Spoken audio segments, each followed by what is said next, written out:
নমস্কার, মিলি বণিক ফুড চ্যানেলে আপনাদের সকলকে স্বাগত। অনেক দিনের একঘেয়েমি খাবার থেকে একটু মুক্তি পাবার জন্য আপনাদের জন্য আজকে নিয়ে এসেছি একটা নতুন রেসিপি।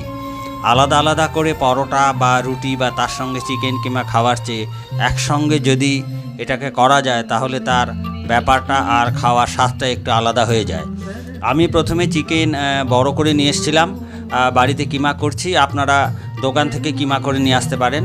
আমি ঘরেই কিমাগুলো করছি। দেখুন, ওই মাংসের টুকরোগুলো আগে হলুদ লবণ দিয়ে মাখানো ছিল, পরে সেগুলো আমি টুকরো টুকরো করেছি।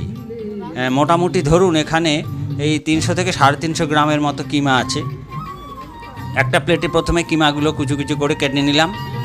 আর আমার আগের থেকেই পেঁয়াজ, টমেটো, রসুন, আদা কুচি করা ছিল এবং সেইগুলো আমি প্রথমে একটা কড়াইয়ে তেল দিয়ে সেটাকে গরম হবার পরে পেঁয়াজ কুচি, রসুন কুচি, আদা কুচি, টমেটো কুচি এগুলো সব একটু একটু করে দিচ্ছি। দেখুন,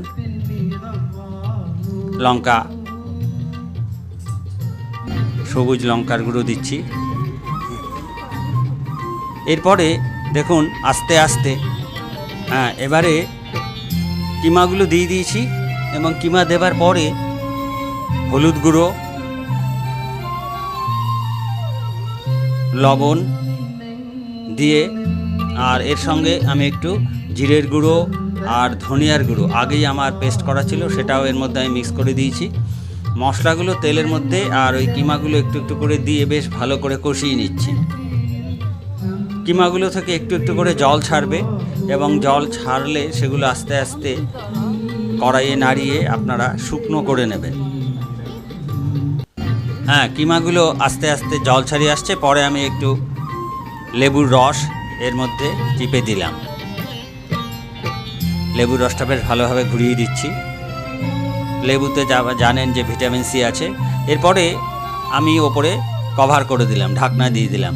আবার ঢাকনাটা খুলে আবার একটু একটু করে ওই কিমা যেগুলো বড় আছে সেগুলো একটু টুকরো টুকরো ছোট ছোট করে দিচ্ছি। আর ওই কিমার থেকে যে জল বেরিয়েছিল, কারণ লবণ দেওয়া ছিল তো জল বেরিয়েছিল, সেটা শুকিয়ে গেছে। এরপরে আমি একটা পাত্রের মধ্যে যে আমি কিমার যে পরোটা করব বা কচুরি করব তার জন্য আমি আটা মেখে নিচ্ছি। আটা এবং ময়দা দুটোই মিক্স করা আছে যাতে একটু নরম হয়। আপনারা শুধু ময়দাও করতে পারেন বা শুধু আটাও করতে পারেন, যে যেমন খান। আর যাতে এটা নরম হয় ওপর থেকে আমি সাদা তেল ছড়িয়ে দিলাম আর নুন দিলাম। অনেকে এতে খাবার সোডা দেয়, আপনারা খাবার সোডা দিতে পারেন, না দিলেই ভালো, নানা রকম অসুখ বিসুখ হয়। আপনারা তার পরিবর্তে ইনো দিয়ে দিতে পারেন।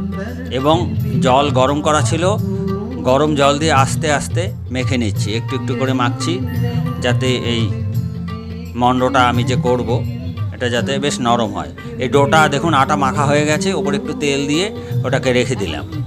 একটা কিছু কাপড় দিয়ে ঢেকে রেখে দেবেন।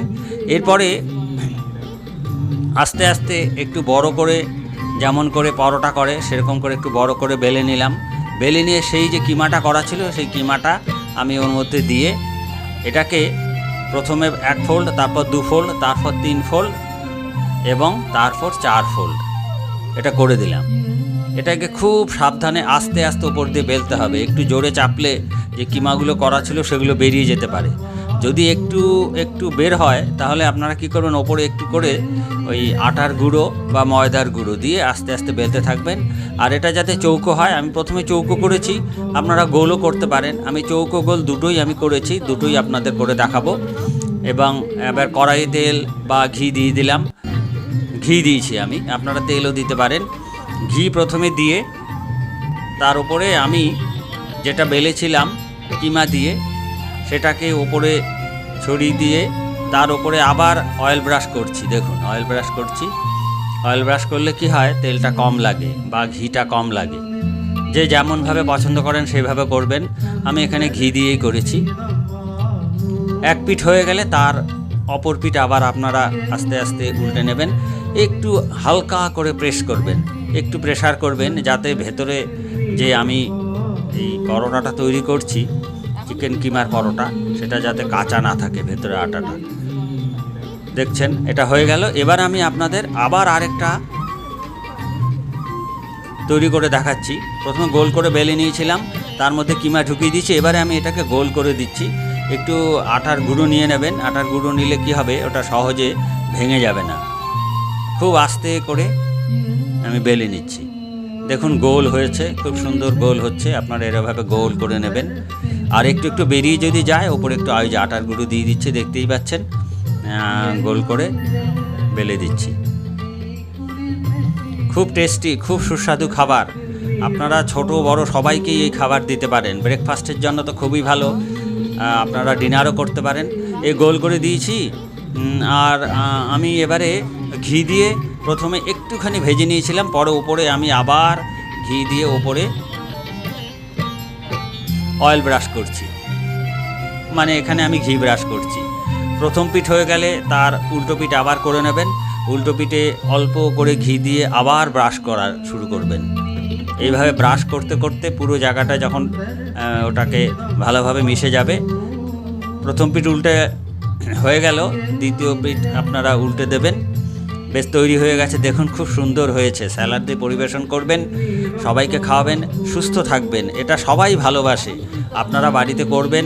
কিছু জানার থাকলে কমেন্ট করে জানাবেন, কেমন হলো জানাবেন, শেয়ার করবেন। আর দেখুন খুব নরম হয়েছে, অবশ্যই তৈরি করবেন। সবার প্রিয় খাবার হবে। তো এই আপনাদের প্রত্যেককে আমার আবার নমস্কার।